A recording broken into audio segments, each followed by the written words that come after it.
வணக்கம். என் பெயர் சரண்யா. நான் விக்டோரியா தொடக்க கல்லூரியில் தமிழ் பயிலும் மாணவி. இங்கு நான் பேச இருக்கும் தலைப்பு தாய்மொழியே நம் அடையாளம் என்பதாகும். தென்னிந்தியாவில் வாழும் மக்கள் நிறத்தாலும் உருவத்தாலும் ஒன்றாகவே இருப்பார்கள். ஆனால் அவர்களில் தமிழர்கள் யார், மலையாளிகள் யார், கன்னடர்கள் யார் என்று அடையாளம் காட்டுவது அவர்கள் வாயிலிருந்து பிறக்கும் தடையற்ற தாய்மொழிதான். நிறத்தை வைத்து இனத்தை கூற முடியாது, உடல் அமைப்பை வைத்து ஒருவரின் தாய்மொழியை கூற முடியாது.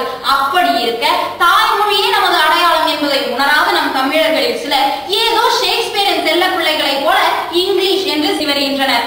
ஆனால் உலகிலேயே பழமையான மொழி, பண்பட்ட மொழி, தென்பாங்கு மொழி, தென்பாண்டி மொழி, என்னுடைய தூய தீன் தாய் தமிழ் மொழி என்பதை மறந்து விடுகின்றனர். தமிழ் என்றால் இனிமை, தமிழ் என்றால் எளிமை, தமிழ் என்றால் அழகு, தமிழ் என்றால் அமிழ்தம். எளிமையான இனிமையான ஈடு இணையற்ற மொழிதான் என்னுடைய தாய் தமிழ் மொழி. உன்னோடு ஊனாக உயிரோடு உயிராக உணர்வோடு உணர்வாக கலந்த மொழிதான் என்னுடைய தாய் தமிழ் மொழி. இப்படியெல்லாம் என் மொழியின் சிறப்புகள் ஒரு பக்கம் இருக்க, சில ஆண்டுகளாக என் மொழிக்கு ஏற்பட்ட சோதனை என்ன தெரியுமா? தமிழால் முடியுமா? உலகில் ஏற்படுகின்ற மாற்றங்களை எல்லாம் தமிழால் தர முடியுமா? அப்படிப்பட்ட தாய்மொழியை படிக்க வேண்டுமா என்று சிலர் மனசாட்சியை விற்றுவிட்டு கேள்விகள் கேட்டுக்கொண்டனர். ஆனால் இதை விட எத்தனையோ கொடுமையான சவால்கள் நிறைந்த சூழ்நிலைகளை எல்லாம் சந்தித்து வென்று நின்ற மொழிதான் என்னுடைய தாய் தமிழ் மொழி.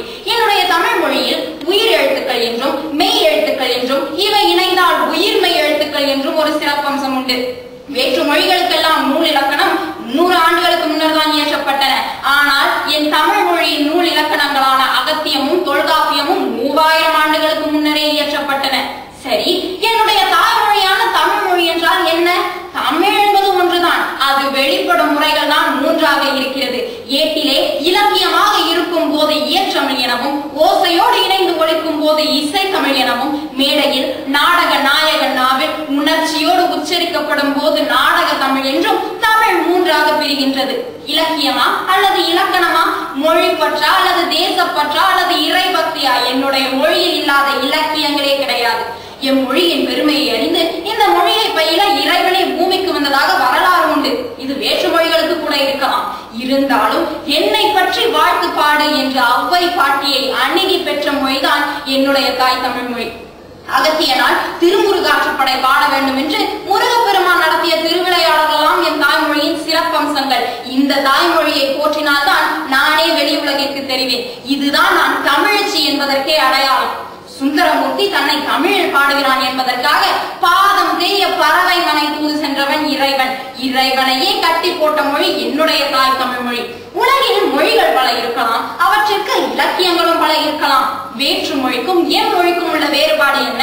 இலக்கியத்தை பண்பாட்டோடு தந்த ஒரே மொழி என்னுடைய தாய் தமிழ் மொழியாகத்தான் இருக்க வேண்டும். இந்த மொழியை பயில்வதிலும் பேசுவதிலும் நான் பெருமை அடைகிறேன். சரி, உலகளவில் தமிழ் எப்படி இருக்கிறது? தமிழகத்திற்கு அண்டை மாநிலமான ஆந்திராவில் தெலுங்கினை தாய்மொழியாக கொண்ட கவிஞர் C.R. ரெட்டி என்பவர் தமிழை பற்றி கூறுகிறார். சிலப்பதிகாரமும் மணிமேகலையும் கொண்ட தமிழ் மீது ஆந்திரன் என்ற முறையில் நான் பொறாமை அடைகிறேன். ஏனென்றால் இந்த 2 நூல்களையும் மொழிபெயர்த்த பின்பும் தமிழின் உயர்வும் அழகும் காணப்படுகின்றன. இனி ஒரு பிறவி இருந்தால் நான் தமிழனாகத்தான் பிறக்க வேண்டும், தமிழனாக பிறந்துதான் இந்த 2 நூல்களையும் பயில வேண்டும் என்று கூறினார். ஒரு வேற்று மாநில மனிதருக்கே இந்த உணர்வு இருக்கும் போது நம்மை போன்ற தமிழர்கள் நினைத்தால் தமிழால் முடியாதது ஏதுமில்லை. மனித சமுதாயத்தில் மாற்றங்கள் என்பவை மாற்ற முடியாதவை. இன்றைய யுகத்தில், அறிவியல் யுகத்தில் மாற்றங்கள் ஏற்பட்டு கொண்டிருக்கின்றன. ஆனால் அறிவியல் கருத்துக்களை எல்லாம் ஆங்கிலத்தால் தான் தர முடியும், தமிழால் தர முடியாது என்று ஒரு சாரார் கூறிக்கொண்டுதான் இருக்கின்றனர். ஆனால் அவர்களின் கூற்று முற்றிலும் தவறு. வேற்று மொழிக்காரர்கள் போற்றும் தமிழை ஒரு தமிழச்சியாகிய நான் என் கண்ணை போல போற்றுகிறேன், மதிக்கிறேன். ஏனென்றால் இந்த தமிழ் மொழியால் நான் பெருமை அடைகிறேன். இந்தியாவிலே முதலாக அச்சடிக்கப்பட்ட நூல் தமிழ் நூல்தான். 1832 கத்திரி என்பவர் சூரிய சாஸ்திரம் என்ற நூலை 750 பக்க அளவில் கொடுத்தார். இன்றளவும் அவருடைய நூல்கள் எல்லாம் பள்ளிகளில் பாடமாக இருக்கின்றன. தமிழகத்திலேயே BSc பட்டப்படிப்புகளான கணிதமும் இயற்பியலும் வேதியியலும் உயிரியலும் தாவரவியலும் சட்டப்படிப்பும் தமிழிலேயே கற்பிக்கப்பட்டு தமிழ் பயின்ற மாணவர்களுக்கு வேலை வாய்ப்புகளும் வழங்கப்படுகின்றன. மேலும் 2007ஆம் ஆண்டில் மருத்துவ படிப்புகளை தமிழில் பயில அந்நூலை வெளியிட ஒரு வல்லுநர் குழு ஒன்று அமைக்கப்பட்டிருந்தது. என் தாய்மொழியான தமிழ் மொழியால் ஒருவர் வாழ வளர வாய்ப்பும் இருக்கிறது. வள்ளல் தன்மையோடு ஒன்றி இருந்த மொழி, உப்பருகையில் உலா வந்த மொழி, ஏழையின் குடிசையில் எட்டி பார்க்காத காலம் மலையேறி விட்டது. எங்கும் தமிழ், எதிலும் தமிழ். நாடாளுமன்றத்தில் தமிழ், வழக்காடு மன்றங்களில் தமிழ், மருத்துவமனைகளில் தமிழ், காவல்துறையிலும் தமிழ். ஆனால் நம் தமிழர்கள் சிலர் மட்டும் தெரியாத மொழிகளை உணர்ச்சியே இல்லாமல் ஆடம்பரமாக பேசி வருகின்றனர். தமிழன் தமிழனாக போற்றப்பட வேண்டும் என்றால் தமிழில் தான் பேச வேண்டும், தமிழில் தான் பெயர் வைக்க வேண்டும். எந்த ஒரு தாய்மொழியை போற்றுபவனும் இப்படித்தான் இருக்க வேண்டும், செயல்பட வேண்டும். ஏனென்றால் நாம் தமிழர்கள் என்பதற்கு அடையாளமே நம் வாயிலிருந்து பிறக்கும் தடையற்ற தாய்மொழியான தமிழ் மொழிதான் என்று கூறி விடைபெறுகிறேன். நன்றி, வணக்கம்.